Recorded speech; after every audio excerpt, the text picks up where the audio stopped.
Franklin County Commissioners meeting, February 12, 2019.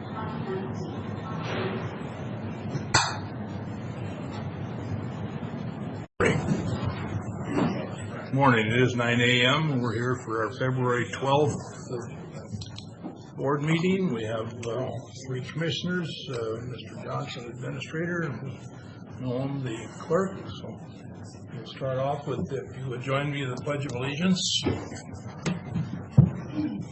Pledge allegiance to the flag of the United States of America and to the republic for which it stands, one nation, under God, indivisible, with liberty and justice for all. Thank you.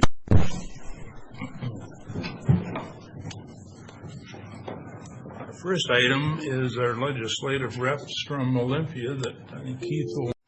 Thank you. And that way you'll have a good idea of what we're looking at, and I'll make sure I include, when the next committee hearing is, if they have one scheduled. Okay. Thank So you. I'll make sure we get that to you here. Let's see. The other thing that might be of special, specific interest to you guys is going to be the H-2A bills. When you're talking about migrant workers or temporary labor. So basically, I think what we're doing with that is there are still some concerns with that, but they are talking about it and trying to make it a little bit better. From the agricultural perspective, most of the ag lobby would really prefer to see that go away, just completely. I don't know if that's going to happen, but we will see what that ends up looking like. Native pollinators were also another concern. Specifically because there's been some conversation talking about bees. The honeybees were designated native pollinator, or were kind of outlined in this, but a honeybee is not native to the area. I guess the variety we have or something like that is not a native species, so they want to make sure they include that in terms of the native pollinators. Let's see, the drought cutoff stuff, kind of going through this deal. One of the things, the reason we put the drought preparedness on there is simply because this would redefine how the governor could identify a drought situation and then declare an emergency, but it also gives the Department of Ecology a lot more powers in terms of drought preparedness. And we're a little bit concerned about what the Department of Ecology might do with free rein on drought preparedness and what policies they might come up, because this doesn't specify. So we're definitely watching that, and we're going to see how that one comes out here. Zach, on indigent defense, which is House 1086 and Senate 5098, Wasak's been taking that as a high priority and pushing it as best we can. Last I heard, there was some movement, and there might be a little bit of funding for it. Have you heard anything new in the last 3 or 4 days? In the last 3 or 4 days, have you heard anything new? I don't think we've heard much new in the last 3 or 4 days on that one, no. Okay. And that amount of funding won't not be determined until they get right down to the end of the budget process. So that we probably won't know much about what that level of funding will be for quite a while. Do you have any? It looks like the House bill is going to be the vehicle they're going to use for that. It is in appropriations right now. So they've got past the cutoff for Friday. They're going to have to get it out of fiscal committee, obviously, by the next Wednesday. But it is moving. It looks promising at this point. Any sense of whether they're talking just a token amount or some significant rewrite? Last I heard, it sounded like the funding amount was really more, I don't want to say token, but it was an attempt to pacify the counties, not fix the problem. Any thoughts on that? Well, it certainly won't be near enough funding, but if we get some funding, it'll at least be a step in the right direction. Right. The bigger thing right now, I think, with watching this bill is to be sure we keep it moving and get it past these cutoffs. Yeah, this is definitely, you know, especially since Wasatch has been pushing it, the counties have been making a pretty big deal about the indigent defense, which it really is. It's getting a lot more clout up on the hill. And as far as budget negotiations, like we were saying, it's going to be the very last day before we really know how much money they're going to appropriate for it. Yeah. And the other one, Zach, I'd ask you to just keep an eye on, I think you already are, is Senate 5130. I forget what the House companion bill is, but that's the one that would free up some DOT funding for us to remove or change out culverts on streams where there's anadromous, spawning salmon populations. So if you hear any movement on that one, please add that to your watch list. Absolutely, yeah, that's in the Senate Transportation. They had a hearing on the 6th on that one. The House bill is 1228. 1228, okay.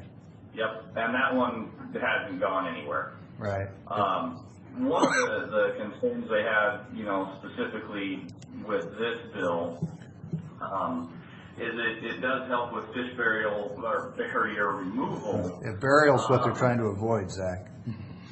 Yeah, I know.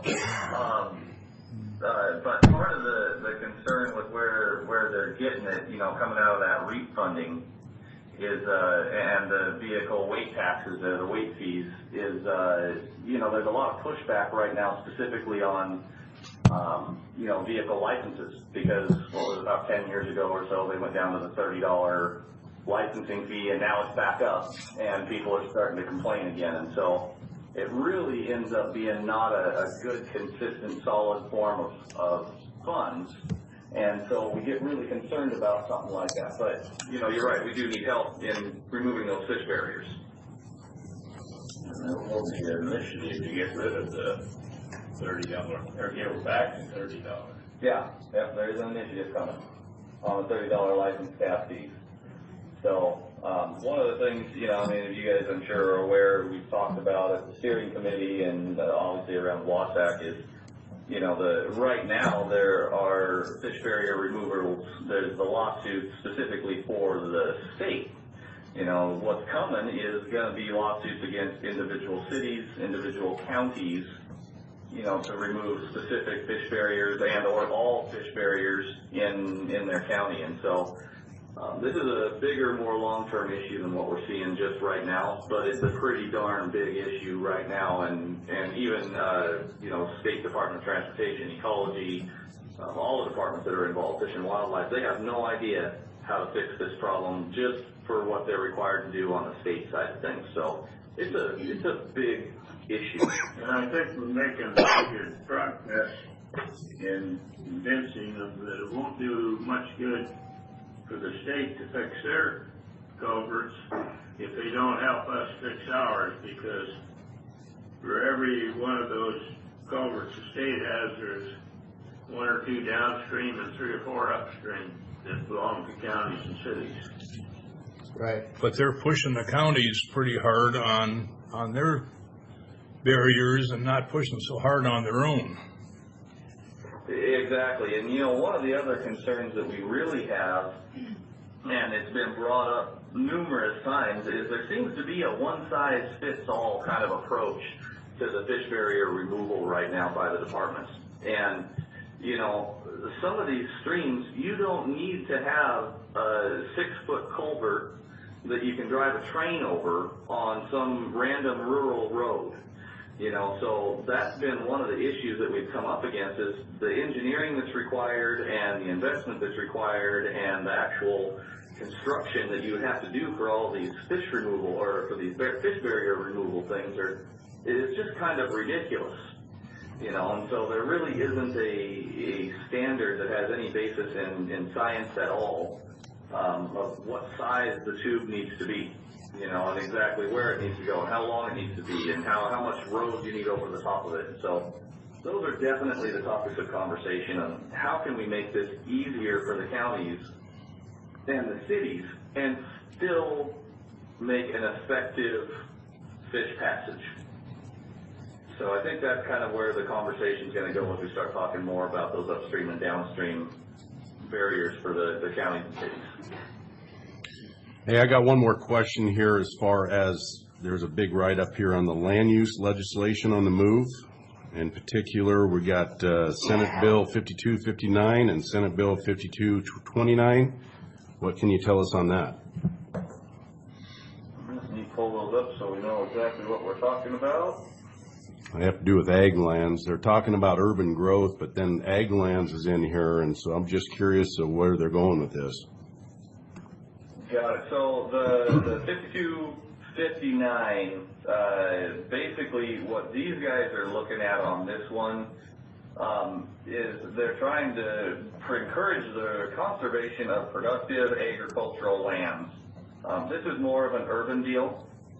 And what they're looking at, there's a lot of these legislators that are looking at urban population density and in your UGA areas, so your urban growth areas, for counties that opted into the GMA. But what the concern comes to here is a lot of these, both of those bills that you just mentioned, they kind of, in their own little way, they preempt the GMA. And we actually last Thursday down here had a planning meeting with Wausau, and both of those bills that you just mentioned, there's a lot of conversation on, well, what do we do? You know, I mean, and how do we as counties take a position on these? Because a lot of the counties already have growth management plans. And, you know, in terms of growing and, like, for example, success of agriculture on these different areas, they're mostly west side concerns. And what they're trying to do is a little bit of preemption on the Growth Management Act. Now, what they're trying to do doesn't really hurt us at all.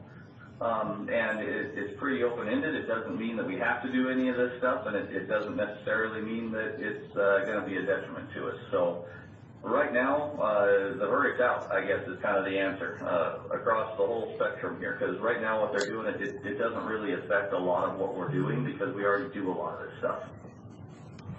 It just gives us another way to do it. Okay.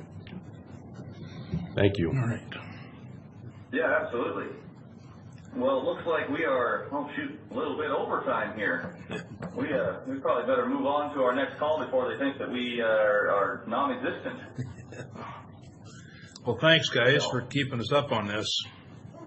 Absolutely. Thank you very much. We'll shoot out that other email here with all of the gun legislation, even the things that definitely aren't moving, so you guys can have a good look at her. All right. Thank you. Okay, Zach, we'll see you right. this week, probably. Thank you, gentlemen. Thank you. All right, our next item on the agenda is the coroner's office. So, Curtis, is a tag team between you and Curtis? Yes, certainly. Thank you. Mr. Chairman, if I can get my mic working here in front of my face. You might recall that last year when we were setting the budget, we did not approve any requests for capital expenditures in the coroner's office. And knowing that we were going to have a change in that office, we wanted to wait until Mr. McGarry came in and assessed what he felt was needed or necessary. It's apparent from my discussions with him and the information that he's provided to the board that a vehicle of more utility is necessary for him to be able to perform the statutory responsibilities of his office. Already in January, he's attended a number of death investigations and had to retrieve human remains to bring those to the morgue in Benton County or to funeral homes. In the past, that has been done a lot by some of the local funeral homes without charging the county, but they have informed us that they can no longer economically provide that service free of charge. And so that can be an expensive proposition for the county. And so in order to defray some of those costs, it's clear that we need some vehicle to be able to transport those remains.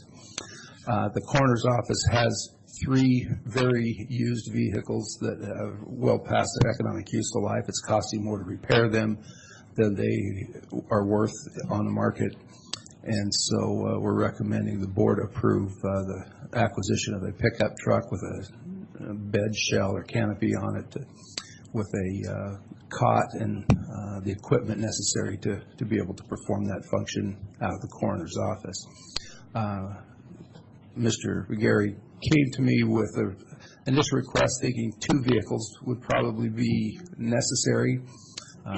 Looking at that financial impact to the county and further discussion with Curtis, we kind of concluded that maybe 1 vehicle might be appropriate at this time. And then when we look at the budget for next year, 2020, we might consider adding a second vehicle to their fleet. As you know, the way the ER&R fund works, the department essentially purchases the vehicle up front and then pays a monthly fee to the motor vehicle fund, and then that is then placed in their service so they can maintain it, provide fuel for it, and then when it becomes necessary to replace it, the money will be in the fund to replace that. And so this is more or less a one-time infusion of capital funds to make the acquisition of the vehicle. Mr. McGarry has provided some spreadsheet analysis that shows kind of what the cost of the vehicle would be, as well as some of the offsetting revenue that he's able to generate as a result of work that they're able to do within the coroner's office. So I just want for Mr. McGarry's sake to be able to answer questions that you may have on how often it's needed, those kinds of technical questions about the function of his office. But this acquisition has my support, and I think necessary to carry out his duties. Curtis, what are they starting to charge you for remains? So, funeral home charge $315, and the other was $330 per occurrence. So far, I've paid $660 out to one funeral home for so far this year. Yeah, we're just in the middle of February. Yeah. Just averaging out that's, if I do it 2 times a month, which I highly could happen. From the experience I've had of being in the funeral home, I see more and more people price shopping. Funerals get expensive and they want to see. So under the RCW is if the funeral home that provides services to me is the coroner's office, if they don't serve the family with those for funeral services, then they can charge the county back. And the RCW states that we shall pay them for those services. And they have come to me and said, for years we've done this for nothing. Economically, financially, we can't continue to do that for nothing. Curtis, the services you're referring to are the transport? Yes. Okay, and so if they transport to funeral home A, the family ends up choosing B, there's another transport involved, is there? So if funeral home A transports and the family chooses funeral home B, then funeral home A will charge the county. For the transport from the scene to A, but who pays from A to B? That will be up, funeral home B will charge the family back to that. Okay, so the county's liability or cost would be one transfer at an estimate of about $325 per event, and we think that we could have a dozen of those a year. Mm-hmm. Yes. The other thing that comes into play there too is if, like if it's a homicide or unattended death, if we just don't know the cause of death, we need to do an autopsy, or x-rays will be needed. They will need to transport the body to the hospital to get x-rays, and then that's an additional charge over and above that, $300 or so. How often does that happen? Like last year we had 6 homicides, so that's 6 times there. Generally they charge anywhere from $125 to $175 to do that. Okay, so just doing the math in my head, all of that adds up to somewhere between $4,000 and $4,500 a year, which is not a good return on investment on a $40,000 truck. So I'm not compelled by the math, but I do recognize that you need a reliable vehicle to get to and from the scene, if nothing else, right? Correct. So I recognize that, and I'm not opposed to it.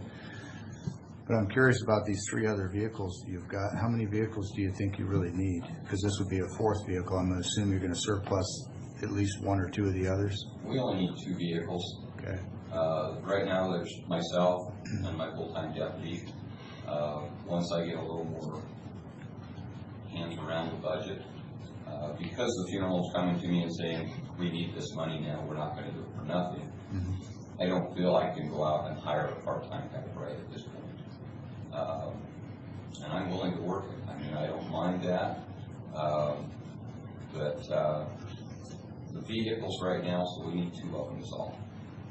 The vehicles we have now is a Chevy Impala, a Ford Explorer, and a Chevy Blazer. The newest, I think, is a 2000, I think it's a 3 or 4. All former Sheriff Department vehicles.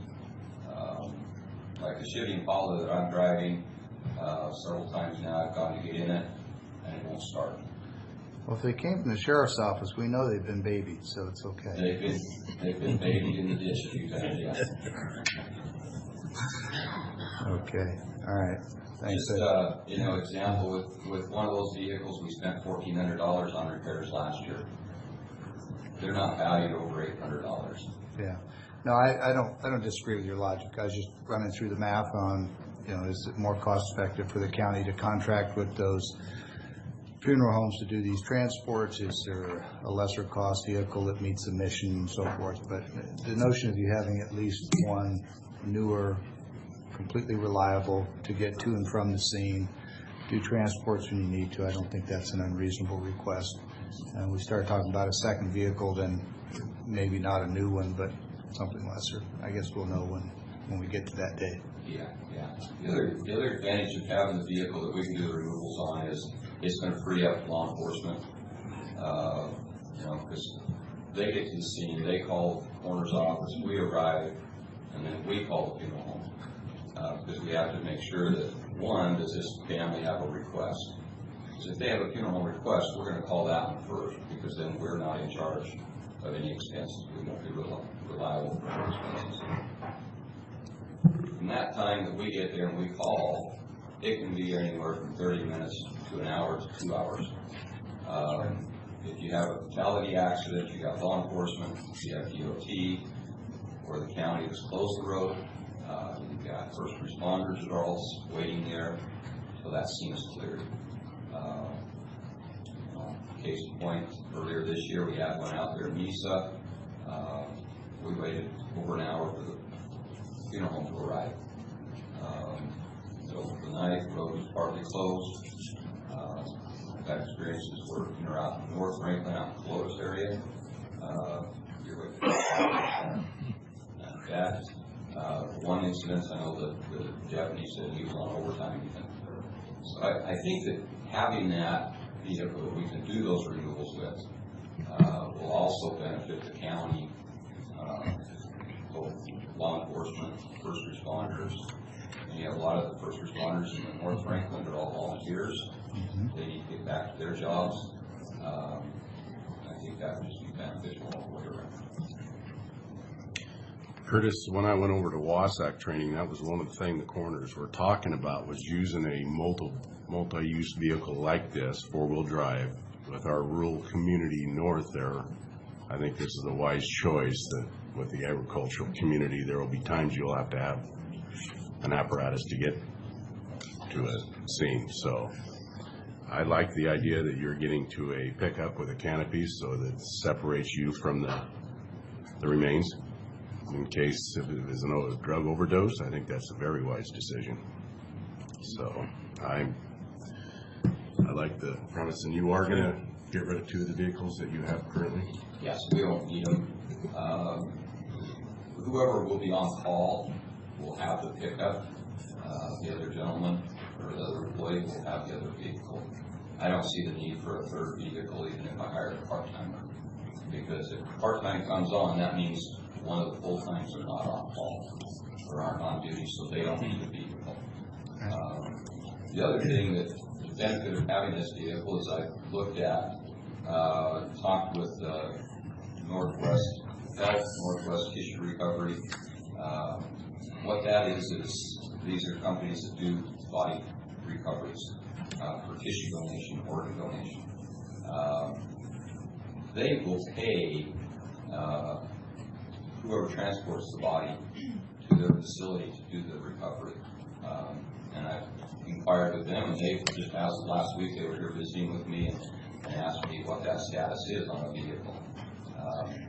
And so there's possible revenue there of approximately $400 per transport.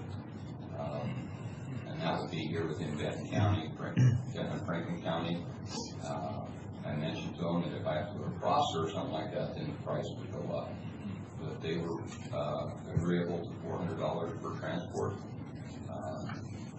On average, I figured that's probably an average about 10 times a year. So we would have that portion of possible of revenue coming in to help offset the purchase of the vehicle. So there is a time is of the essence on that for getting those organs.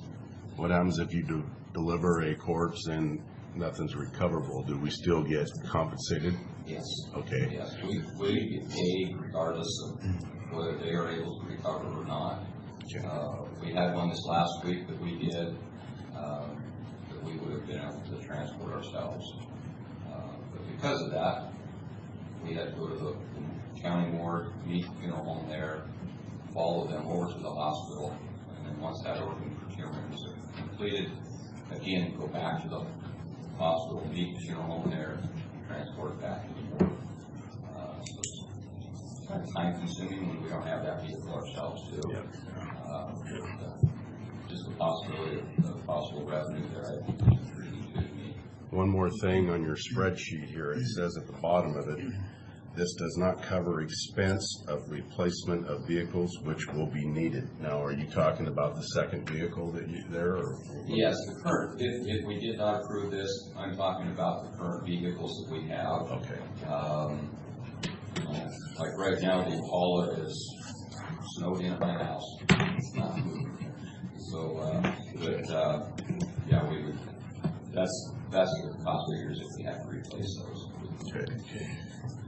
Mr. Chairman, after a good discussion, move for approval of 2019-052 as presented. I second. All right. Any further discussion?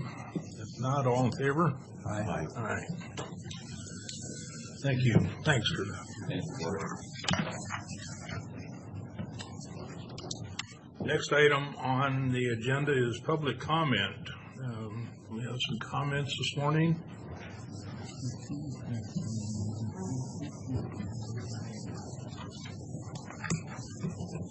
Again, we'll need to limit to 3 minutes, please. Good morning. I'm Lisa Thomas. Thanks for revisiting the needle exchange. Of course, we all have good intentions regarding it. I'm an addict advocate, actually. This is a liberal program, and it's promoted by liberal media and those invested. The claims are not proven that it decreases infection. There is no science behind their conjecture. It is enabling. It is using our taxes. It is breaking the law, several RCWs, as confirmed by our sheriff 3 times now. Who is to say that they aren't even dealing drugs out of this facility? You have no way of knowing. This is not government's job. Grays Harbor County just shut theirs down. Please shut it down. Thank you. Thanks, Lisa. Morning. My name is Ron Van Dinner, and I would like to speak about the needle exchange program also. Just while I was sitting here, just a little bit of easy research at the Washington State Department of Health website. I just read that since 2010, in spite of the fact that we have several needle exchanges in this state that have opened up since then, there has been a 500% increase in heroin injection deaths in this state. So in my head, I got to ask the question, is this program helping or is it hurting? It certainly is not helping if we have a 500% increase since the year 2010. This program is not curative to an addict by any means. It has severe environmental impacts, and I too would love to see this program shut down. Thank you. Thanks.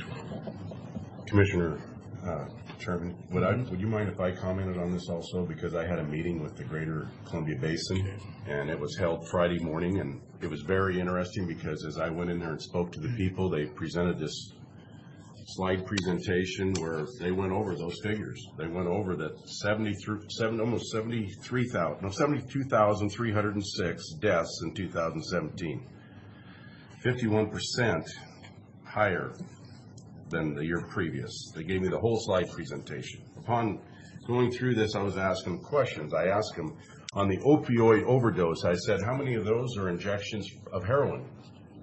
And there was actually dissent amongst the group. Some said there was none. Others said, oh yeah, that includes it.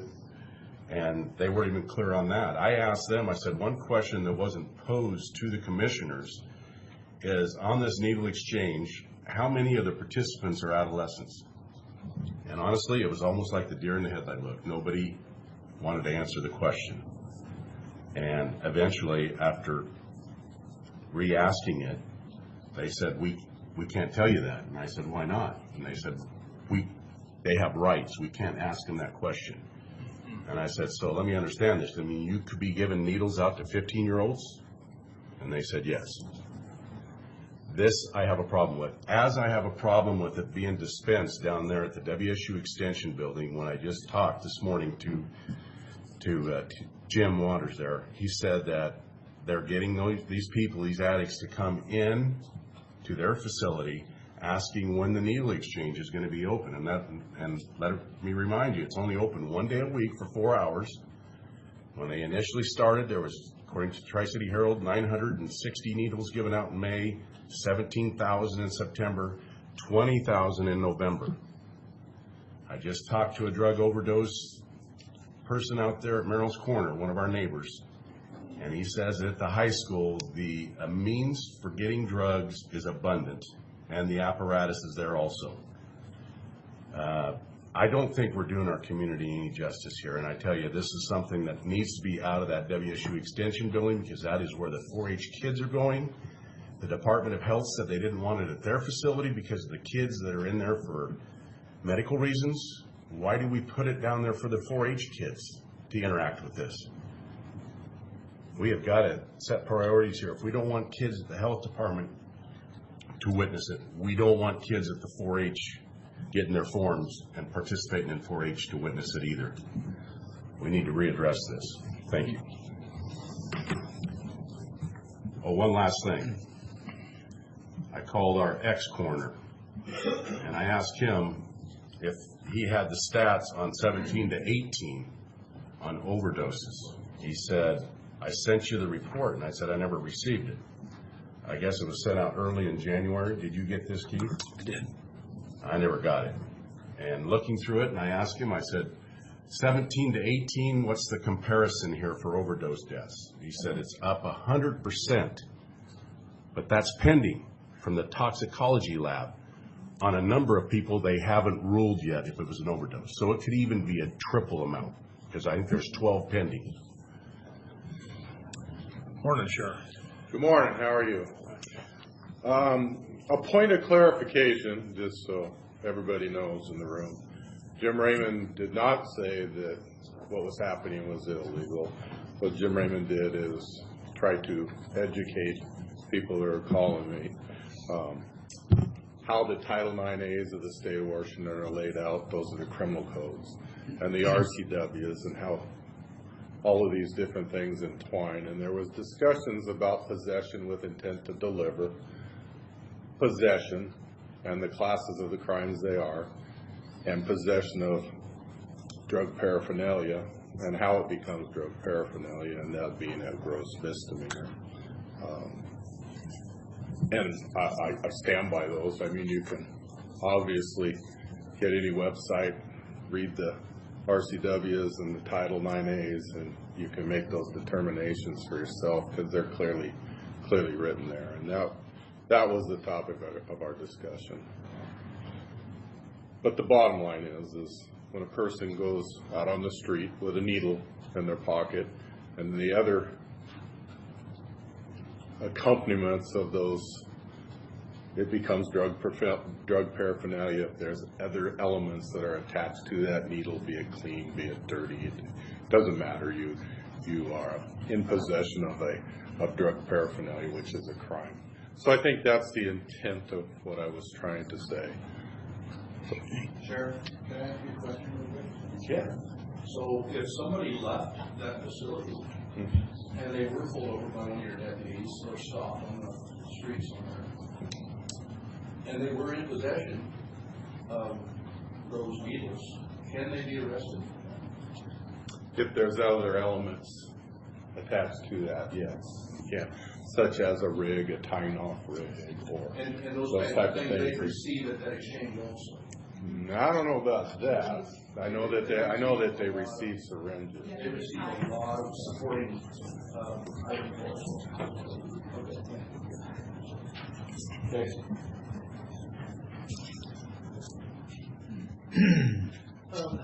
You know, I didn't realize that it was all going on a little bit extra than what it was in giving out these needles. How about your name, please? Oh, Joel Prantle, Franklin County. When I went down there probably about a month ago to the WSU office, I'm wondering, why can't I open the door? I'm like, what the heck? They locked everything up, and then I realized that there's some button you got to push to get it open. And I asked the lady in there, why you got the door locked? Oh, we're afraid of the people outside. I'm like, afraid of the people outside? I didn't realize they're giving needles out. Crud, and I'm bringing my kids in there. I got 4 young ones in 4-H. Well, I advise that you need to stop that altogether because you're endangering my kids, and I didn't even realize that you were doing it right out of the same building I'm taking my kids to. Thank you. So, Mr. Chairman, I think it's probably an appropriate time for me to weigh in with some thoughts here as well. I want to try and start a little broad and then narrow it down as quickly as I can. There's been numerous public comment on this program. There's been some for, there's been some against. And a couple of things really stand out to me. One is, I think every single person that has spoken has done so with passion, with integrity, all really wanting what is best for our citizens and for people who are drug addicted. I think that's the ground that we can all stand on and agree to. The second observation is that as human nature would have it, there's no shortage of opinions, but there is a shortage of facts that are easily confirmable. One person's facts don't comport with another and vice versa. It's not to say that anybody's wrong, it's to say that these are really difficult things to measure, and it's hard to know whether or not a person that comes in and does a needle exchange ever gets into treatment, ever gets any meaningful improvement in their life. It's hard to know whether or not a life actually gets saved or not. It's hard to know if a life is lost or not because of these programs. There's a tremendous amount of unknown. A lot of us are working off of emotion and instinct, and it isn't improper. It's the nature of the fact that we don't have a great deal of hard fact that we can point to. As a guy who has a academic background with a fair amount of statistics in it, I can tell you can give me almost any statistic and we can argue it for the next 16 days. And we're never going to come to agreement as to what it really means because they just aren't hard truths. I want to acknowledge Ms. Thomas for her passion on this topic. I certainly know you to be genuine and sincere in your convictions. I will take issue with one thing you said, which is that this is an inherently liberal program.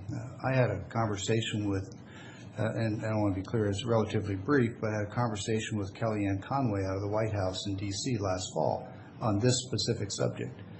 And she was very clear and very adamant that, we conservatives don't support safe shoot-up areas. And I said, what if it were an exchange where there was an offer of referral to counseling, and I described in detail what was being proposed.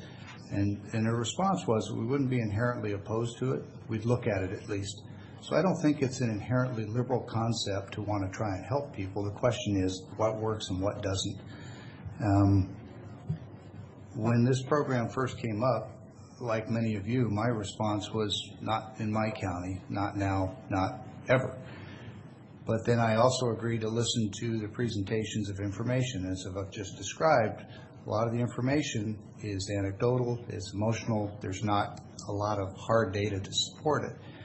And with the conditions that it was an absolute one-for-one exchange, that every person would have a shot at being referred to counseling, and the other limitations that we've discussed previously, I agreed that I'd be willing to support it for a time as a test to see if we could gather any empirical evidence of what the result might be. And if we could save a life, and this gentleman and I exchanged emails yesterday about this point,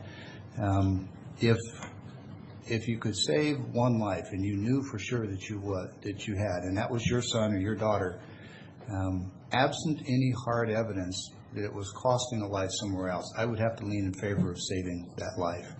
And I still stand on that position. It's not about me, it's about the county and trying to keep people from killing themselves with drugs. And we can debate whether this does it or not. The last point I want to make, and this is probably the most important for today, is that this board, any board, makes decisions and sets policy based on our own instincts, our own experiences, our own backgrounds, our own education. But mostly we do it on the advice and counsel of people who have a lot more specific knowledge and training in these areas than we do. Staff advice, professional advice. And I think I speak for the whole board, but certainly myself, I listen with great care and take a lot of notes on those details. And I was told emphatically over and over and over, and I challenged this over and over, that this was a one-for-one needle exchange. In the meeting last week was the first time anybody said these come in packages of 10 and you can bring in one and get 10. In that moment, my position changed. I can't support this another day longer. So, and it's because of that fact. If this were still a one-for-one exchange, and competent professionals were saying that the growth in overdoses, the growth in use, all that is not a product of needle exchange, but it's a product of an epidemic that's growing, then I would have to still be on the fence and be considering it in hopes of saving that life. If you've ever sat with someone who's lost a child to drug addiction, it's a compelling moment, and you want to give them every chance that you can. And some of you probably have. So that's an update on my position. The information provided by staff was not accurate. The gentleman from Blue Mountain testified to that effect, and because that changed the criteria under which I agreed to support this for an interim trial, I no longer support it. That's my reason. Okay. Chairman, the board has two. At least I think that we need to send a letter to the health district to, I think they've got a 30-day out. If I'm not mistaken, it's been a while since they've... Mr. Chairman, I'd ask the board chair to simply confer or have Mr. Johnson confer with the health department and ask them to request that Blue Mountain just cease immediately. And if they're unwilling to do that voluntarily, then we can default to the terms of the contract. Yeah. Okay. If Mr. Johnson would do that, please. Okay. Any other public comment? Seeing none, we'll move on to office business, payroll and warrant registers. Mr. Chairman, we have one fund expenditure this morning. This is looking for the number here. Okay, there's the warrants. Fund expenditures in total amount of $966,298.39. Note for the records, this has been reviewed and signed off by the county administrator and two representatives of the auditor's office. I would move for approval as presented. I second. All in favor? Aye. Aye. You say that was one and only this morning? Yes. All right. Move on for the consent agenda 1 through 8. And Mr. Chairman, move for approval of consent agenda as presented with discussion if desired. I have no specific points. Mr. Chairman, I second that with discussion on a few items, and that we remove item number 3 and place it with other business for discussion. Okay. So, Mr. Chairman, just a point of order, because the motion was for approval as presented, and perhaps I preempted your opportunity to invite commissioners to pull items for separate discussion. I'm going to go ahead and withdraw my motion. That way we can pull one out, because the motion was for all 8 items. So the motion is withdrawn. I'm going to assume that the second concurs, and now Commissioner Didier, if you'd like to pull an item, certainly that's your prerogative. I'd like to pull item number 3 for further discussion, including in other business, and still would like to discuss a few items on the agenda. So understanding that Commissioner Didier has asked to pull item 3, I'll then make a new motion for approval of consent agenda items as presented. Item 3 to be accepted for separate discussion. And of course, discussion on the consent agenda items as desired. And you second with discussion. I second with discussion. Mr. Chairman, I'd like to discuss the lease agreement that was put back into this, the lease agreement between Franklin County Public Works and the Port of Pasco for office building 3416 Stearman Avenue, Pasco. We have that lease here, and looking through it, it seems like it's a pretty harsh lease for us. Did you guys see anything, any adjustments from that, from the previous time it was in the agenda?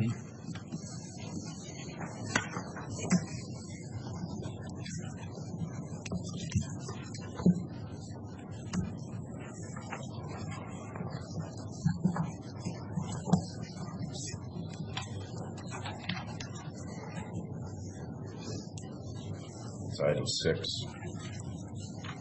Right.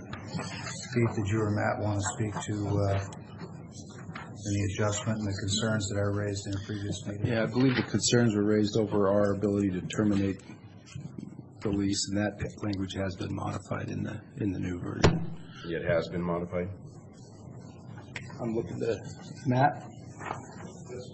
That language on termination was modified from the prior. I don't have the prior copy in front of me, but yes, we worked with Jennifer in the prosecuting attorney's office, and she presented some new language that was presented to the court. They agreed to that. That's been added to the lease agreement that's in front of the board today.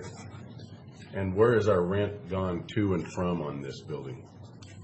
Our lease agreement? You know, there's information in there dealing with the CPI and increases to the lease. The increases that we've seen have been pretty minimal as far as we're concerned. Haven't provided any great impacts on the budgetary standpoint. So, anything else that you see and hear that's alarming? Because we're located in the building. We're sort of committed. Is there anything that you're aware of, Matt, that you are concerned about in this lease agreement? No. Okay. I don't see anything. Okay.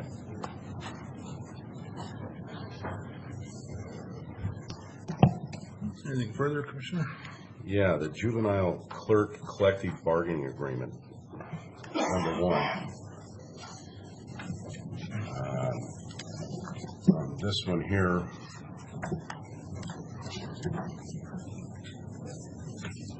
as I was looking through it, I noticed that our quite a lengthy deal in Article 2 recognition. It says include full-time and regular part-time employees within the accounting assistant, counselor, detention supervisor, legal processing assistant, and legal secretary job. So are these the personnel that are going to be working in this facility? these are the people that are represented by this bargaining unit. They are. And this bargaining agreement is a 2-year agreement, correct? Yes. And 3 years, 3-year? 2019 through 2021. Okay, and what is our situation with Benton County? Are they still going to be on board with us on this because they're pulling out of,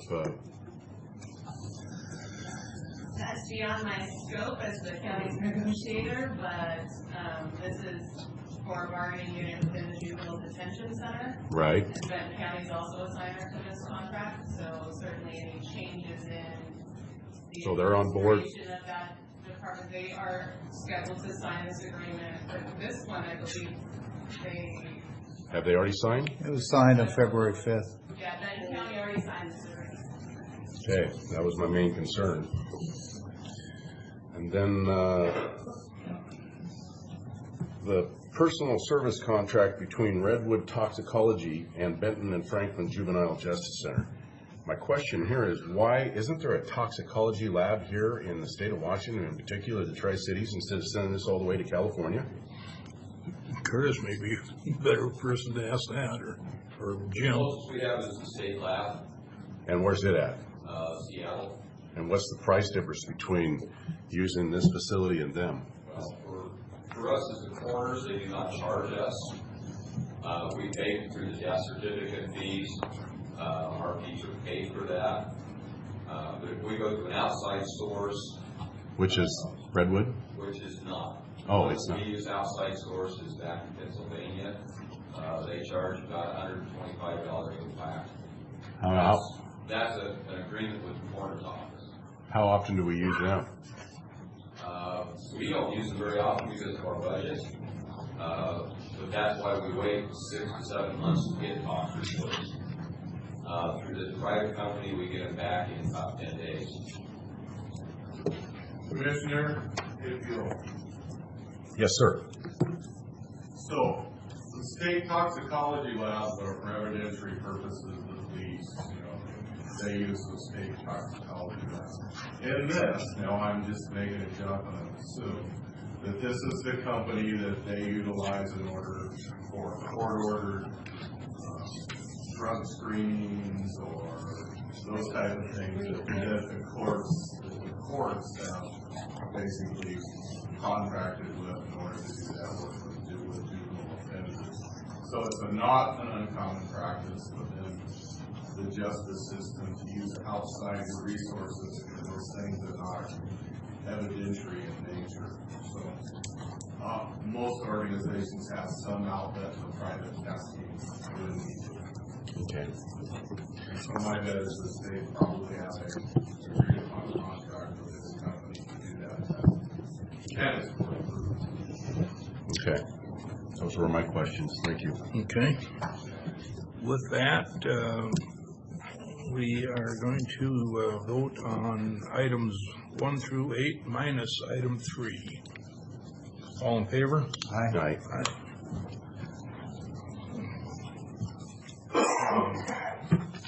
Okay, we can sign those as we work, or however it works for us. We'll go on to other business. Carly, would you mind joining us, please?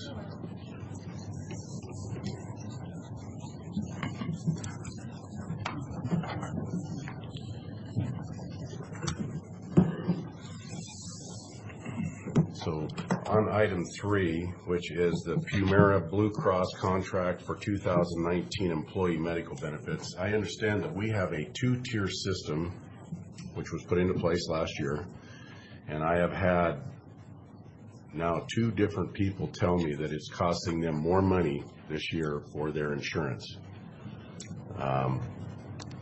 in the courthouse here. And in doing that, I called you and I asked you for some information, which you gave me, and that was you sent an email back to me, and if I may, it says, for the 2019 plan year, 63 employees have waived county medical coverage. Employees waiving coverage must provide proof of other qualifying group coverage and receive $9.45 a month into their VIVA in lieu of coverage. The $9.45 is paid as cash in lieu of benefits for elected officials and appraisers. This number is up from 56 in 2018. We reached out to several local and comparable entities to find out if they allow waiver and medical coverage. And if they do not allow a waiver, what benefit is received by employees? Here's what we found out. Benton County, waiver allowed, no, not available. Benefit if waived, not available. Lewis County, waiver allowed, yes. Benefit if waived, none. Grant County, waiver allowed, yes. Benefit if waived, none. Walla Walla County, waiver allowed, yes. Benefit if waived, up to $1,150 to VEBA account. Now, that is a health savings account, correct? It's a health reimbursement account But it only goes into there, and they only can use it for medical reasons. for qualified Yeah. purposes under the IRS rules. City of Richland, waiver allowed, no. Benefit if waived, not available. City of Pasco, waiver allowed, yes. Benefit if waived, none. Then I ask you to give me a breakdown of the people that are opting out. From 20 to 29, we have 9. And in doing this, I'm trying to find out because people that are 20 to 29 are your healthiest people, which will mean usually they're young and they're healthy. That means that their coverage is going to be lower, which means it's costing our insurance plan more money because we're insuring the most unhealthy people, as I might say, or older people, such as myself, who might have more problems. 30 to 39 is 8, 40 to 49 is 7, but 50 to 59 is 22. And I probably can predict that that's where a lot of our, and then 60 plus is 17. These are the ones that are opting out and get the cash benefit. Now, this cash benefit, I'm curious, it doesn't seem, there's nobody else doing this. We're setting a precedence for the state. Is this something new that's not been done anywhere else in the state? Do you know of? I think just for instance, Benton County, for instance, doesn't allow anybody to opt out. No. Period. And, They don't allow it. They won't allow nobody to opt out, right? So you have to participate. If they had another insurance plan and they weren't allowed to opt out, would the two coincide with one another to help pay for the benefits? Generally speaking, when you're covered by more than one insurance plan, there's a double coverage situation, and depending on how those two insurers work together, one pays first and the other pays second, it ultimately lowers the out-of-pocket cost to an individual who's double covered. So I did some math and I came up with the 63 people at 945. We're looking at about $907,000 to the taxpayers of Franklin County in additional expenses. Is this correct? I haven't done that math, but I mean, Trust me, I did based it. on what you said. Yeah. So we're closing in on $1 million, and I'm thinking we're at a $95 million budget. And I'm looking, I'm always hearing we're on pay grade increases. For instance, we have one lady in the auditor's office that's very beneficial to our county government because she's the bilingual person. She's at a pay grade 13. She's one of the people that called me, and she was going to move to another job because she was having to pay the extra $260 a month due to our two-tier system. And in talking to her, she should be at a 14 already because she has brought in between $10,000 and $15,000 from the state. They utilize her services as a bilingual person, and I think that honestly, we should raise her grade level to a 15 because she's valuable, and we need to keep her in our auditor's office. And I think that this is something we need to really consider, and we also need to consider maybe making a no opt-out policy for our insurance plan, because if we have everybody participate, will the rates not go down? The rates would not go down as a result of us not allowing to opt out. They would not go down? The rates are dependent upon the loss ratio of the plan, so the amount of premiums paid versus the amount of claims paid out. Then the actuaries at the insurance company give us a renewal rate based on that. If we just simply said no one could opt out, that would not necessarily reduce our rates by virtue of that. Carly, if the opt-out were removed and it caused more senior folks like myself to move into the insurance pool, the claim rate would likely go up, and I'm offering an opinion, would go up, and the cost of insurance for employees would go up. When it goes down is when you have a very young, healthy population that doesn't draw on the insurance. And so the point I'm looking for your opinion on is it true that the cost of insurance for each employee is claim and rate based, and there is a correlation between that and the health of the population that's participating? Yes. I think it's kind of an obvious yes. So I think when Commissioner Didier was speaking earlier, it wasn't clear to me if you were saying that the largest number of people who opt out are the older part of our workforce. Yeah, so if we were to make this adjustment and require everybody to join, we would be bringing in mostly more senior people, which I'm going to guess would, if it affected our rates, increase them, if the claims went with them. Based on the breakout of ages of who is opting out at this time, the majority of those are over 50. Okay. So if we went to everybody has to participate, no opting out, the majority of the people who come back into the pool would be 50 and older. Based on the numbers as they sit today, yes. Okay. And then I'll just add an opinion that I think then the claims history would likely go up, not down, and the cost of insurance for each employee would likely go up, not down. Carly, along those same lines, obviously they're opting out because they have their own better insurance plan. They have some other group qualifying coverage. They do have to provide proof to us that they have group qualifying coverage either through another employer or through military benefits or, and certainly whether that plan is, better or worse of a plan, that's an individual decision that person has to make based on their family situation and everything. Being that I'm not in the insurance business, which plan would pay first? Would it be the courthouse plan or would it be their other plan? I am not directly in the insurance business either, and I think that may depend on the nature of the plan that they have and the network of providers. And there's a whole lot of people who do this specific thing for a living, and that would be a question. And I'm happy to share a little bit of insight with my own personal situation. I don't have anything to hide. I'm a retired military person. My retired military coverage is not, of course, what it was promised when we were in service, but it's essentially Medicare and Medicaid. It doesn't cover a whole lot.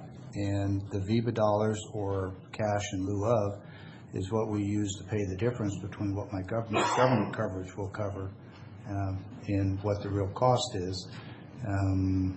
With respect to which pays first, I've been told by TRICARE, which is Department of Defense, that if I had the county, it would pay first, and TRICARE would be the backstop. Generally, if there's a state or government plan available, the private plan will have to pay first. Just like if someone becomes Medicare eligible, if they're able to be on the county plan would. They have to be on the county plan to pay first. And I'll just add one other subtle note that there's not much reason why many people would probably think about this, but when you have an option between taking the money into a VIVA account, which is tax deferred or tax exempt as long as you use it for medical expenses, versus taking it as taxable income and paying the federal government income tax on it, the difference is that some of us, myself included, believe that VIVA accounts will in time be moved by the government to a first payer position, where if you have any kind of federal insurance, it's not going to cover anything until your VIVA account has been exhausted. It'll move to a first payer position. I'm not an insurance expert. I've had insurance experts tell me that that's been a topic of discussion, and so that's one of the concerns for some people about having the funds go into VIVA as opposed to paying taxes on it, taking what's left and holding that in a private account for medical expenses. So a lot of moving parts to this. Good discussion. Yes. Well, I think even this direct discussion, there's a few moving parts. So the contract that's before the board for approval today is for the medical benefits that Premera is providing to our county population and the plans that Premera has been providing since January 1. regardless of what the county's contribution to those plans would be, this contract is for Premier to continue providing those plans for us, which we are required to provide under the Affordable Care Act to our full-time employees. And this also, maybe Carly, you can help Commissioner Didier. There is a benefit committee that decided on this two-stage insurance? Yeah, so as far as moving to the two-tier system for 2019, there was a lengthy process. I think it was over a 2-page ASR by the time we were done, most of it being the coordination block, where we presented this to, we have a benefits committee with representatives from each collective bargaining unit, from each office, where we spent a significant amount of time talking through the different rates and getting feedback from the different groups. And that benefits committee with representatives from every group in the county overwhelmingly recommended the two-tier rate structure to the county administrators. They had it down between a 2-tier and a 6-tier actually, and ended up recommending the 2-tier structure, which ultimately the board adopted based on that recommendation. That was a meeting in earlier mid-October. I don't know the exact date off the top of my head.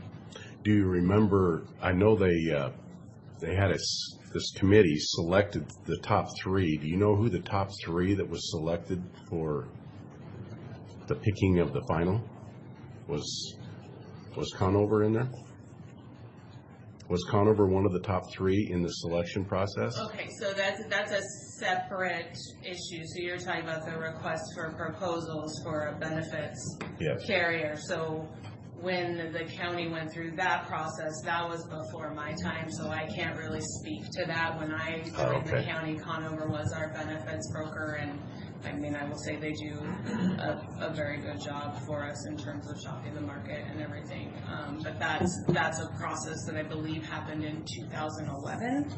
And I started with the county in late 2014, so I can't really speak much to that process. We were under WCIF, or Washington County Insurance Fund /pool at that time, and that is a pool of, I don't know, 5,000 to 8,000 entity or people. There are library districts, fire districts, so on and so forth, and the rate constantly went up by large numbers.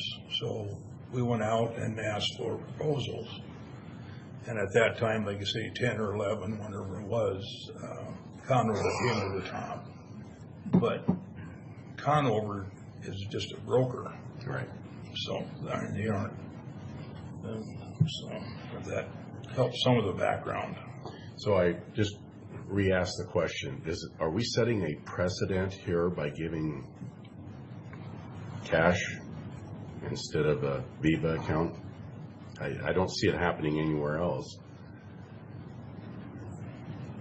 The county has allowed the waiver of benefits for as far back as I can tell. I don't know what benefit in lieu of the waiver of benefits the county has provided back before, I think 2012 is as far back as my records go. Certainly the county, Franklin County, has a precedent of doing this, which is more important certainly from a labor relations standpoint than what other counties are doing. So I don't know that I am really able to answer your question. Did you get any more feedback from anybody else? Because you were still waiting for some other areas. The ones we were waiting for were Kennewick, the city of Kennewick and Whitman County. I have not yet heard from Whitman County. Kennewick responded today, and they do allow a waiver of medical benefits. And then they have some really complicated formula for the benefit that you get in lieu of that. That I couldn't quite ascertain because it came in this morning. So there is a benefit provided. So what we're voting on today then is the two-tier system, approval of the two-tier system is what we're voting The on? two-tier system has already been approved. Right. And employees are enrolled in this coverage, and this is what we've committed to Primera, that is gonna be our rate structure for 2019. Really what we're doing is the final contract for Primera benefits. The board has already approved this through our group application for coverage in the fall. This is essentially the formality of buttoning up that contract. And Carly, this is precisely the recommendation of the Benefits Committee, which is comprised of employee volunteers. Yes. Okay.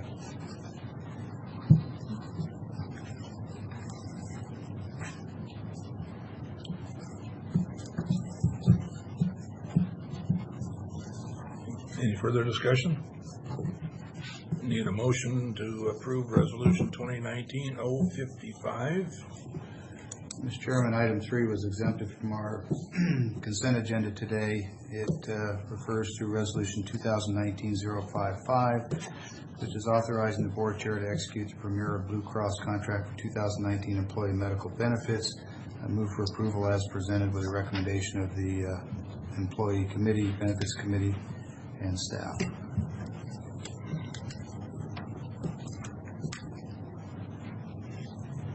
I would second. All in favor? Aye. Aye.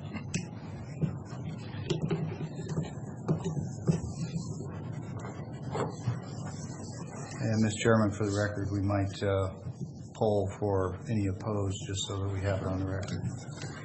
Opposed? I oppose. I'm sorry, I didn't. The clerk will stamp your block opposed and that will go to Bob.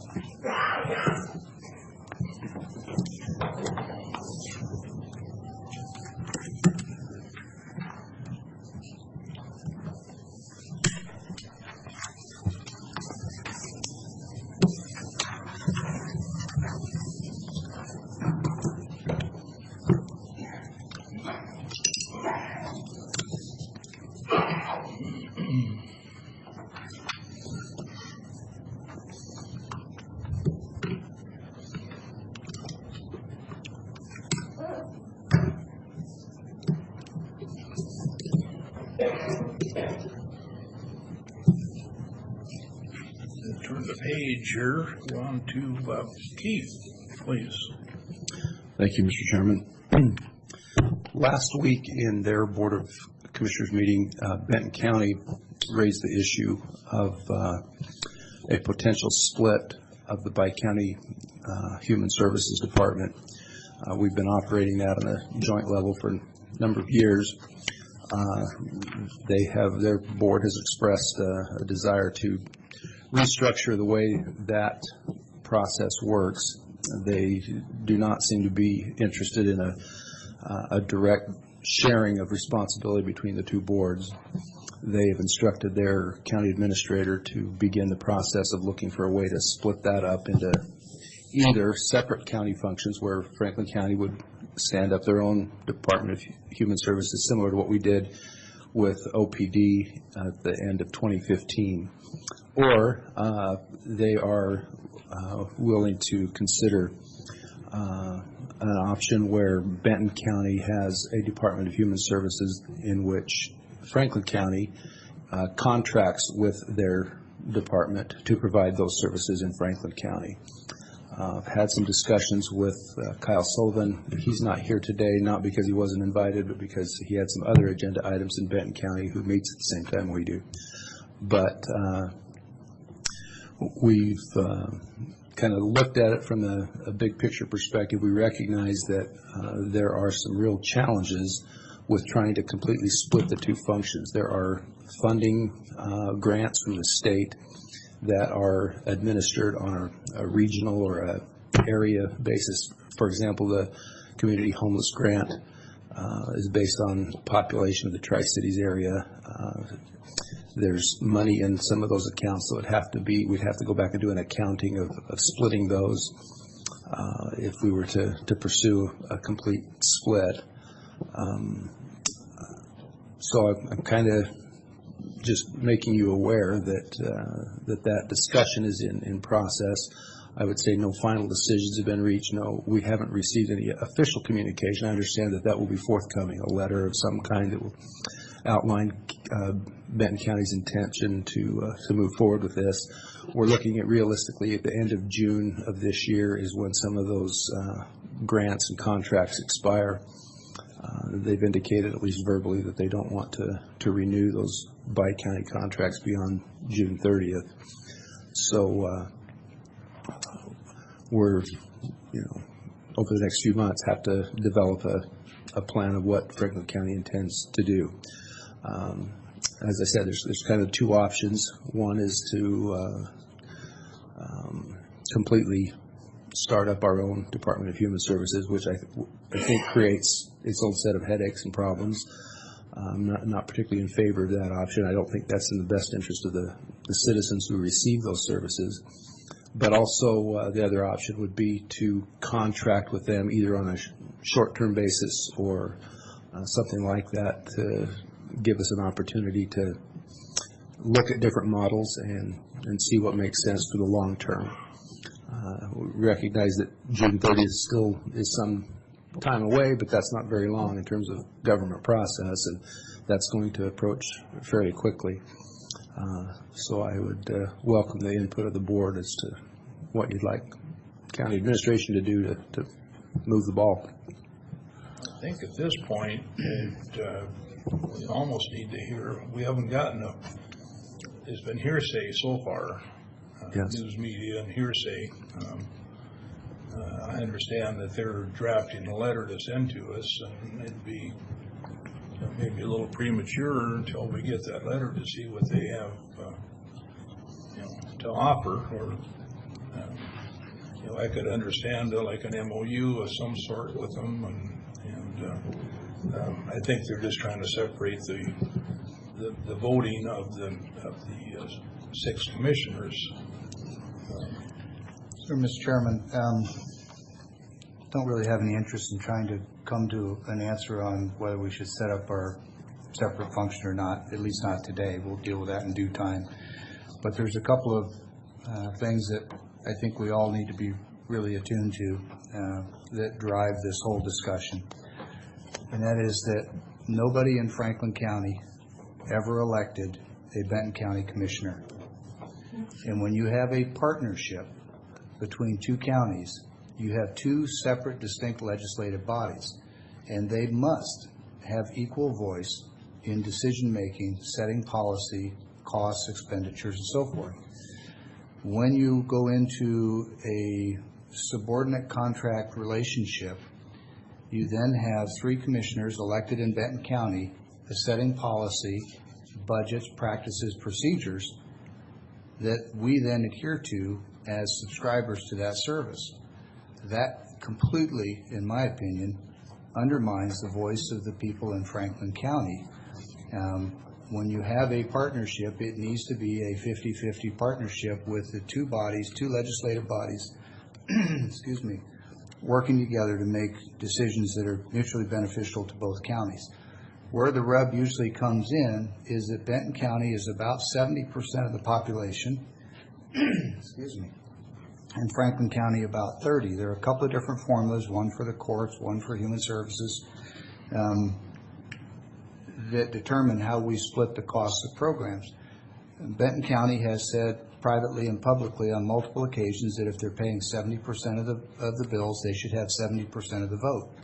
And again, the problem is that puts 3 people in Benton County, never elected by any of you, with 70% of the vote on policy, procedures, expenses that you have to pay. And that's where I say it simply doesn't work. It's either a partnership with 2 separate legislative bodies with equal vote and equal voice, or we're obligated to do this independently, which I think is entirely viable. We do it in almost every other function.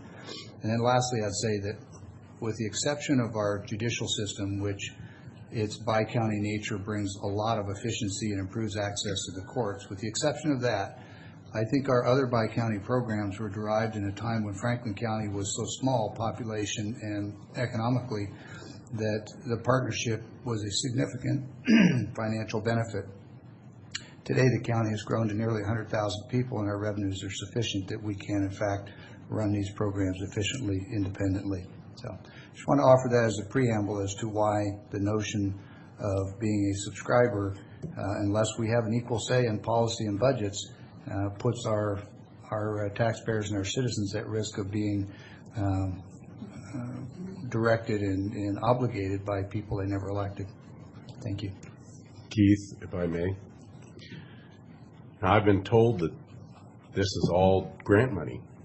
Am I right? There's no county current expense funds going to support human services currently. It's all done through state and federal grant money, correct? So if we're only getting... I'm sorry. Yes, thank you. There is Franklin County tax dollars that go into their millage account that's specifically separate for Franklin County. But that's not... How much is that? There's probably a couple $1 million of Franklin County money in there. And how much does Benton County put in? There's probably $4 million of Benton County. So they're obviously putting in more money than we're putting in, and we're going to demand an equal vote. Now that, to me, doesn't seem right. We're looking at a program that is ran very effectively and efficiently with a bi-county agreement. If we were to separate out, which we're talking about doing, what kind of costs are we going to occur to set this up with only getting 30% of that grant money, and maybe less, correct? We may not even get 30%. What kind of money are we looking at about setting up our own? The cost that it's going to take to establish this and to man it with our own personnel. Yeah, currently there are sufficient funds that pay for the administration of the program, to hire the staff, pay their benefits, pay for their office space rent, those kinds of expenses. Keith, let me just add a couple of quick notes. There's also specialized fees on recording of documents, 2060 funds, 2163 funds, and the grant funds that are being referred to are not based on your county population and size. They're based on your demographics, and proportionally, Franklin County would probably come out ahead in that equation. I'm not saying it's a reason to do it. I'm just saying that the 70-30 split is on administrative costs.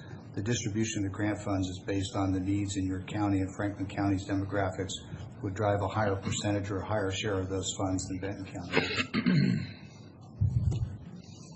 So it's kind of apples and oranges between the administrative costs, which is 72-28 or 70-30, and the grant funds, which go based on county need. So I think I agree with what Commissioner Peck just said. I think the economic impact is if you are duplicating administrative functions, though that's money that's going to pay salaries and overhead, not services for citizens. What about a building? Well, that would, yeah, obviously, office space, insurance, right? Everything else that goes with it, right?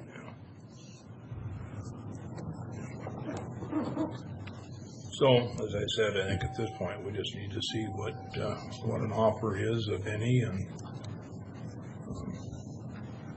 go from there.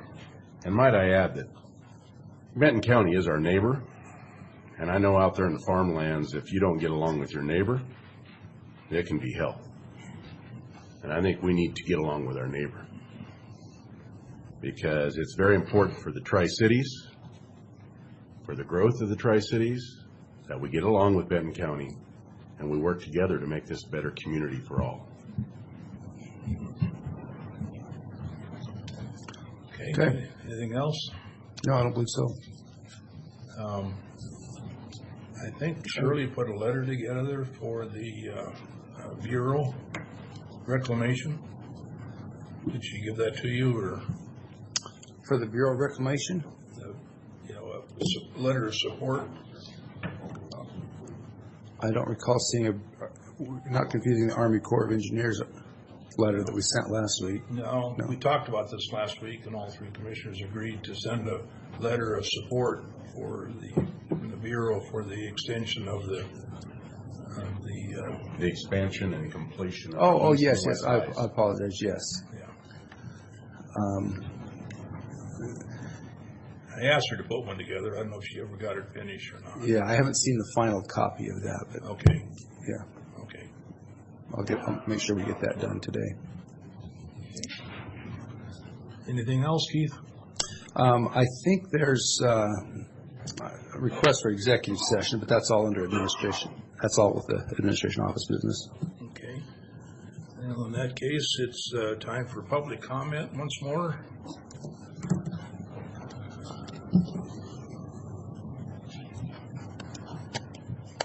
Matt Baden, I'm your county auditor. I will say, I think we have a case to look at with regard to this bi-county. As auditor, obviously, I look at all the numbers that come through, and I think it'd be prudent to take, we did unwind the OPD. I think we can do an analysis and find out what the impact of that was, and I think it could be very telling. I mean, I think it goes without saying, anytime you duplicate your overhead, it's going to cost more. And I think, I think even the point that was made on the representation, it couches the argument in a way that is not working together. And that is to say the representation is not, I don't believe is diminished. If you look at what the offer is and look out for your people, either you're in or you're out. But to fight over, who has the percentage or who has the upper hand, I think misses the point on delivering the services. And I can say, the OPD situation is, we really need to look into it because, clearly looking at the numbers, working together is always more affordable than not working together. So we can do that if we, I can get part of my team on that. Anything further? Yeah, before we go into executive session, if I could call Mr. Mahoney up so we could talk about the roads out there and the job they're doing. And I'm sure there's, I see some neighbors in here, and you have got some pats on the back, and you've got some people calling you out. Yes, it's a double-edged sword. Yes, it is, and especially in these conditions. First, I'd like to say priority. What's the priority on blading roads? I know that Glade Road is probably priority one, clear to Basin City. 68 is closed because bridge replacement. After you got Glade, what is the priority for the cross-section roads for people to get in and out? Our number one priority, and this is in accordance with our basically our snow and ice removal policy, is always the primary routes. And for us, those are the major and minor collectors in Franklin County, which are the Glades, the Taylor Flats, Eltopia, Sagemore, those side streets, major and minors. Then we kind of fall back on local access roads that are part of the school bus routes, both for North Franklin School District and the Pasco School District, to make sure that those are open. Once we get those done, then of course we fall back and do our best to get some of the other local access roads open. And in the middle of all that, we're also taking calls, and as people call us and let us know, then we get that out to our staff as well, and we dispatch them, and they, of course, work to get to that as soon as possible. So like we always tell everybody, I get all kinds of people calling me up and talking to us about their roads, and like I tell them, some of them apologize for calling because they say, and I said, no apologies necessary. We don't know what we don't know, and them calling us up and letting us know is really good for us, because then we can dispatch them and talk to you. Yeah, we talked extensively, and I got to tell you, you told me something last night that you had a person call you about he's got diabetes and he needed to go get his insulin. Actually, it's dialysis. Dialysis, dialysis, which is definitely a matter of life and death in his case. And we went out and made sure that we got his section of the road opened up ASAP. So. And I know that when that wind was blowing, that it was useless, because I got a phone call and there was a person stranded over on 68, and I jump in the 5250 with the Kilifer, and I'm going to go get him out.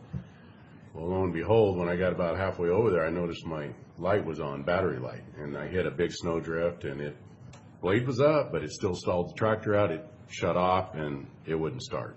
So there I was. Luckily, I had a guy come by the name of Daniel Boone, and he saved me with a 950 cat loader. I'm not kidding you. And this thing, I'm looking at this thing, and he told me who he was. He recognized who I was, and I was pretty embarrassed. I said, yeah, I'm trying to get over to help somebody, and now I'm out in this stuff. And he goes, yeah. And he goes, let's do this. Let's just get you hooked up, and we'll just tow you home. And I said, okay, put the tractor in. And I'm not kidding you, that 950 cat loader following him on a tow strap. He had blown through those sand drifts, and we talked about the snow, your trucks. And once they shed their gravel, it's light in the back end. Correct. And then it moves, and we hit one power pole on self-landing. And that was actually, I think, Fire District 3. That was their truck with plow. Okay, so it wasn't ours. It wasn't ours. Good. No. Well, and I know that you've had several trucks that were off the road. We've had farmers help you get the trucks out. Correct. Now, what I'm proposing here, and it's just a thought, is that you've got 8 people down in Pasco, you've got 8 people in Connell, and you go 4-man shifts, and these guys are getting run pretty thin right now.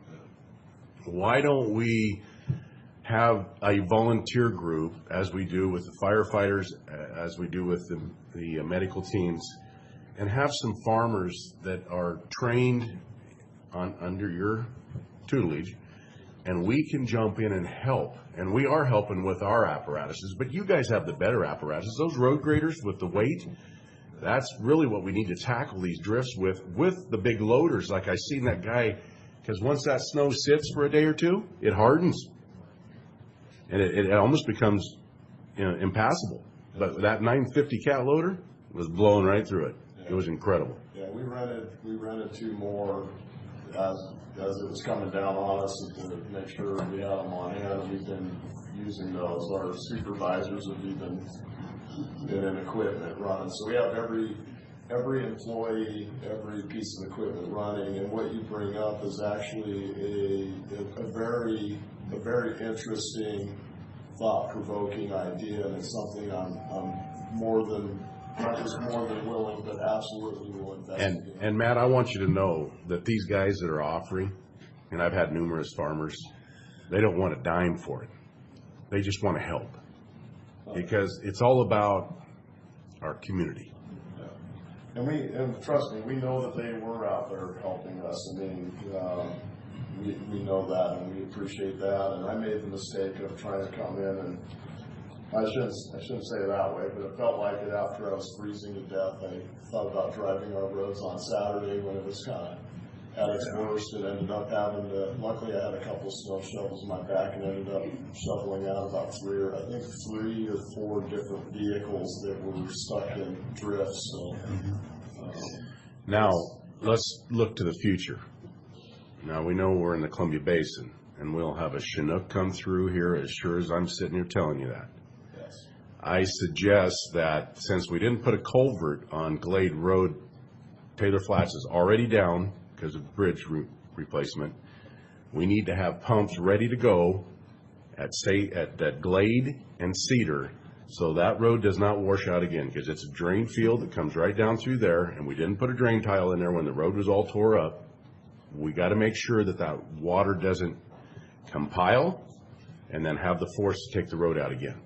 Yeah, and I appreciate that. Yeah, we're in the process now of kind of planning out our next plan of attack. As you know, the snow is bad enough, but even when we've had much less snow, even just freezing ground, and then the rain and the Chinook. Rain and a Chinook, just a perfect storm. But that's a great idea, and absolutely we'll look at getting ahead of the game and renting those necessary pumps. Glade is one area, but we do have other areas. Yeah, and they were all showing their faces 2 years ago. Yeah, so we know where the problem areas are at. Let's be ready for them. Absolutely. Thank you, man. Thank you. Anything else? Okay. We've actually finished our agenda. We'll go into executive session for 4230-110 1I legal counsel, and any decisions to be made? Mr. Chairman, who's requesting this executive session? Jen Johnson is requesting an executive session. Thank you.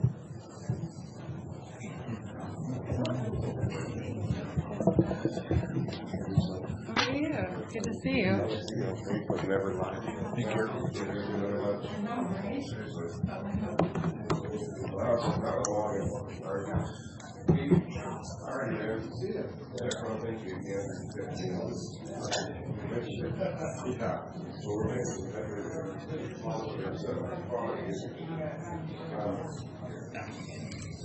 I'd love to see why I set that over there.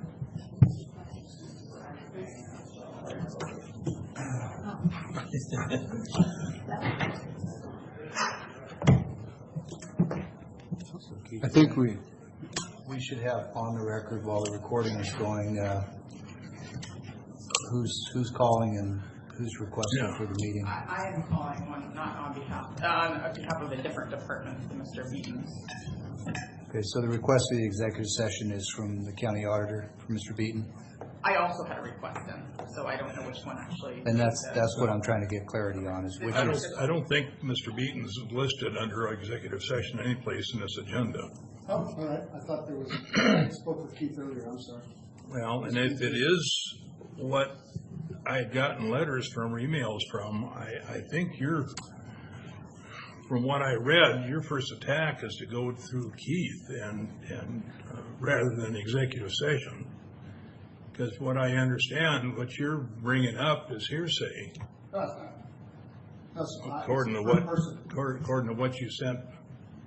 No, it's first person. If you want to hear about it, I can talk about it. It's very direct. It has to do with Carly's conduct with regard to her human resources services directly to me and in my office. Okay, so, Mr. Chairman, that would be under performance of a public employee. That would be a separate executive session. And if Mr. Beaton wants to have an executive session under that heading, I'm more than happy to support it. He's entitled to request that. But the one I think we're doing now that's on the agenda is with Ms. Johnson. We could do mine and then we can come out and then we can recall the RCW under the Sure, program. yeah. Mine shouldn't take very long at all. Okay, thanks for the clarification. Jen, how many minutes do you want? I can get my probably 5. So the mics are still on. We're just Actually, waiting. maybe 10, because I'll probably just do a little backstory for Commissioner. How long did you say, Jen? Maybe 10. Got it.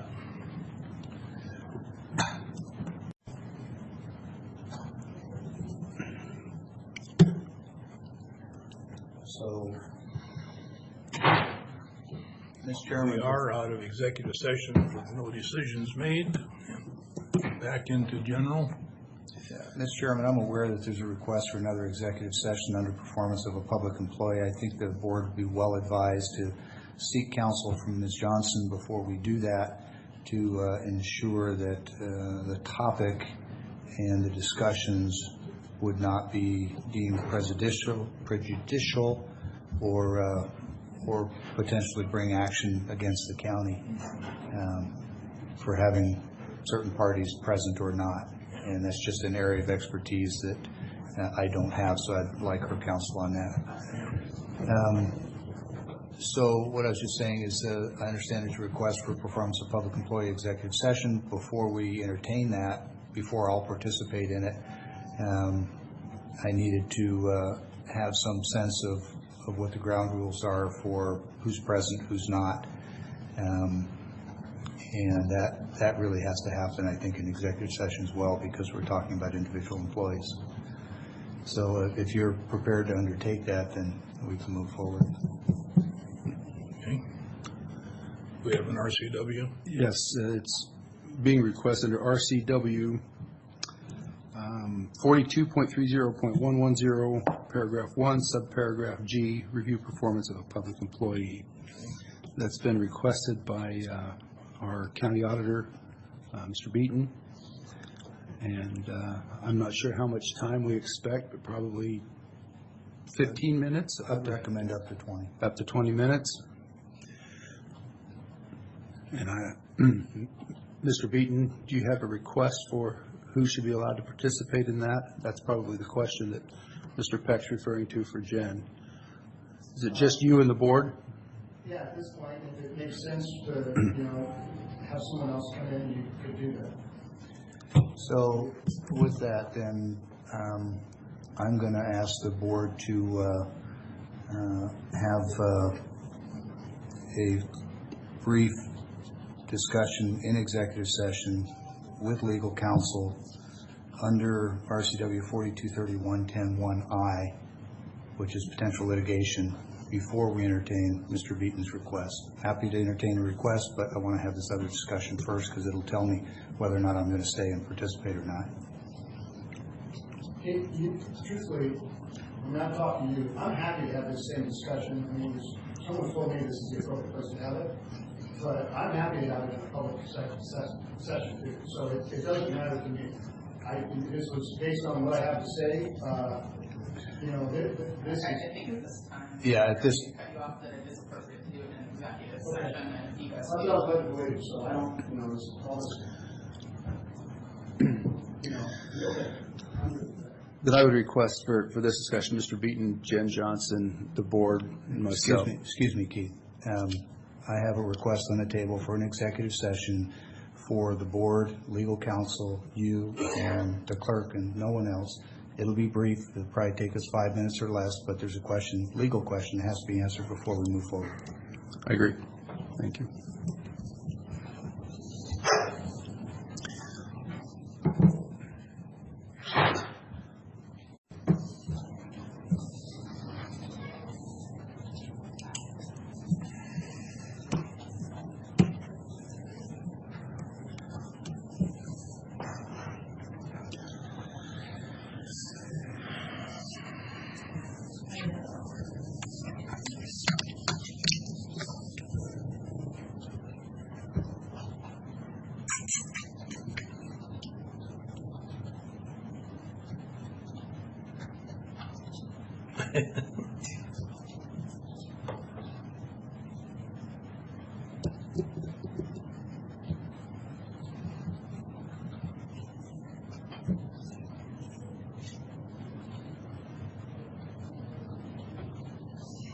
We're out of executive session at this point, waiting for participants to come back in.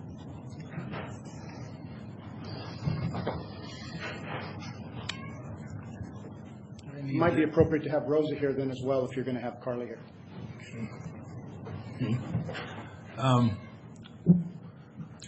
So, Mr. Chairman, this discussion needs to happen back in executive session, or Keith and Jen can confer in the hall. That would be sufficient for me, but I'm not going to have it in public. Good. Appreciate that. I mean, with respect to who participates. Yes, our request would be to have myself, Carly, and Jen Johnson here. If Mr. Beaton wants to invite somebody else, that's up to the board. Jen? So if this question crosses over into legal counsel that we have to do an executive session, that'll be unfortunate, but we'll do what we have to do. Mr. Beaton is wanting to invite one of his employees to participate in this discussion. You have a view on that? I think if you have direct questions, maybe that she could answer it better than Mr. Beaton. My understanding is this is stemming from a conversation Rosa had with Ms. Nade that she later relayed to Mr. Beaton. So she would probably be in a better position to answer some of the questions. If they come up. I'm concerned. That's why I mentioned that I thought this was secondhand knowledge. Well, excuse me, gentlemen, before we get into debating the merits, because we're not doing that in public, or I'm not, I'll leave before we do that. One of the legal issues I'm concerned about is the implied compulsion of an employee to appear. Because this is her boss, and she may or may not want to participate in this, and it puts her in a tenuous position. And I don't want to go down that HR road either. I definitely would not force her to be here, and I think if she wanted legal representation from her union. Right. So I think this opens a real can of worms. All I can do is ask her. I'll defer to your legal counsel, but it's sticky. It's incredibly sticky, so I don't know if we want her here or suggest you to be here to answer some of your questions. I think she needs to kind of consult with her counsel. Perhaps we could have this conversation first, and if it appears necessary, we could follow with another? That's what I was going to suggest. Is that what you'd recommend? That's what I would recommend, because Mr. Beaton might be able to answer the majority of it. If you have specific questions to Rosa. Okay. Well, I'm not trying to exclude anybody. I'm trying to protect everybody's rights and privacy. That's it. Because it might be she's not needed, and then we don't even need to go down that route of getting the meeting involved.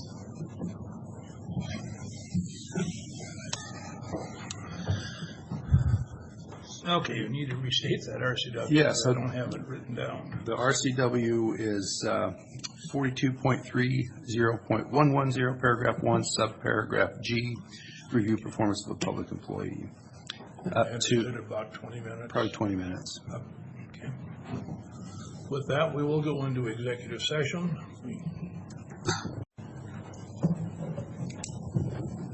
Okay. We are out of executive session with no decisions made at this point.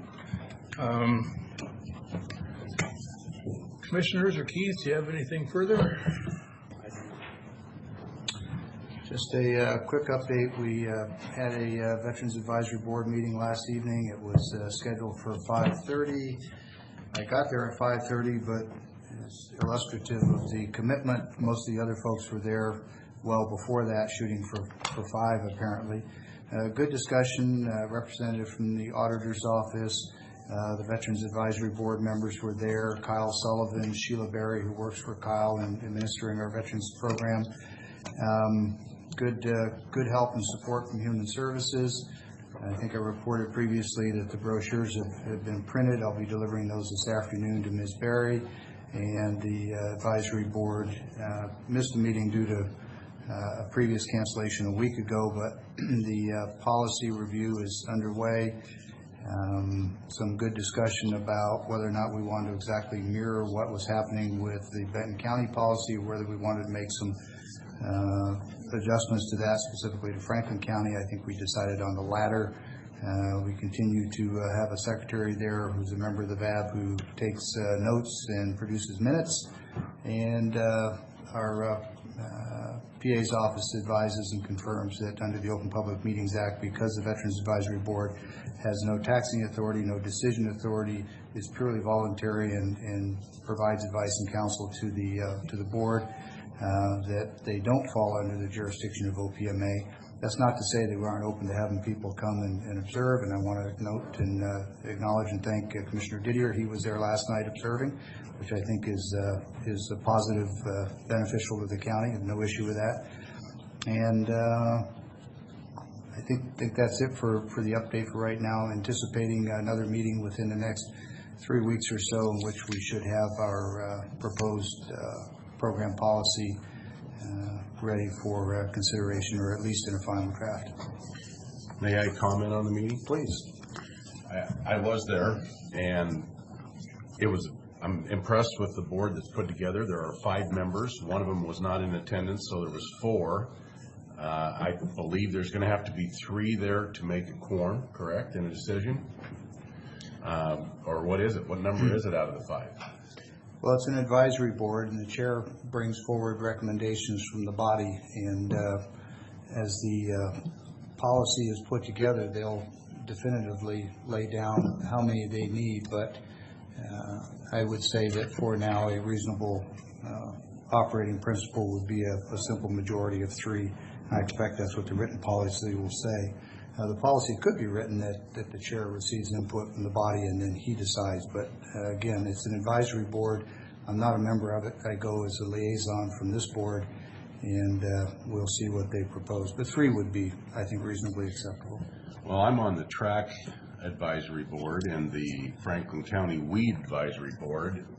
These boards, they're following the rules of the Open Public Meetings Act, and I would strongly suggest that we let them take their notes and that we let them have the minutes and attendance and discussion items, so that we have this as a transparent advisory board. I think this is very important for the public to know that we are not trying to put anything under the blankets. Everything's out and exposed. There's nothing wrong with it. You know, the reason that Sheila Berry, Kyle Sullivan, and the other person from the department was there, plus the auditor was there, was because I called them. And I think it was very important that we finally get these people together so we start working for our veterans. I also have a request from Scott Smiley, who is a war veteran that really wants to be on this board. He has had a meeting with President Trump for the veterans, and I think he would be a big asset for this board, this advisory board. And in talking with a couple of them, they were all for it. So if I may, all the things that you listed as recommendations have been done since day one. No one has been excluded from any meetings. Minutes have been published, have been kept, so we're in complete agreement there. I've met with Mr. Smiley and his wife on a couple of veterans issues. He did not express any interest, but like you, I agree he'd be a great addition, and I think he'd be welcomed by the group. And as for complying with the Open Public Meetings Act, there are some additional obligations that come with that that would bring cost and difficulty on the board if they had to reschedule meetings at the last minute and so forth. So I agree with supporting and following the tenets of it, being open to the public, allowing people to come and attend, taking minutes and so forth, unless and until it becomes clear that it does in fact fall under the OPMA. The board has indicated their desire to have that flexibility to adjust schedules without having to go back out and make public notices so many days in advance and so forth for scheduling meetings. But we can certainly have the advisory board come and speak to that. It's not my view, it's their view I'm representing. I think I can understand, like numerous advisory boards, it's an internal keeping minutes and so on and agenda. But like Commissioner Peck says, you don't get down to a point of if you change the agenda at the last minute or a meeting place at the last minute, you don't have to put it out to all the media. It's not a... Yeah. And then I'd like to also, that communication is key here. And the advisory board went out and printed all these flyers, and they're great flyers. I think they're awesome. But the problem is they almost depleted Sheila Berry's budget for printing, and they didn't even know they did it until they were informed of this at the meeting, and then they were apologetic. And I think that we need to reimburse Sheila Berry for her printing budget so that they can continue on with their business. I think that's going to take an action of the board, correct, to make sure that their funds are replenished from this? Actually, a couple of clarifications are in order, Mr. Didier. They were at the meeting because I met with Sheila Berry several meetings back and invited her to come to any and all meetings. And this board reviewed and approved the draft card before you started with us.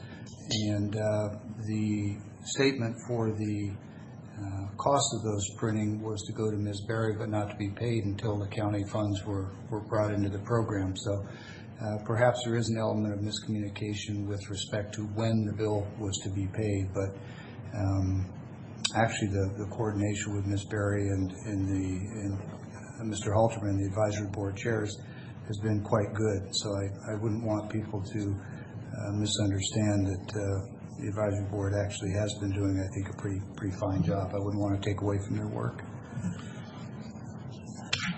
Nobody informed them of the last meeting that was canceled. They all showed up. So the communication lines aren't as good as you're saying they are. And I think they're going to get a lot better. Anything further? Yes, I'd like to request one more executive session based on performance of employee. Okay. 5 minutes.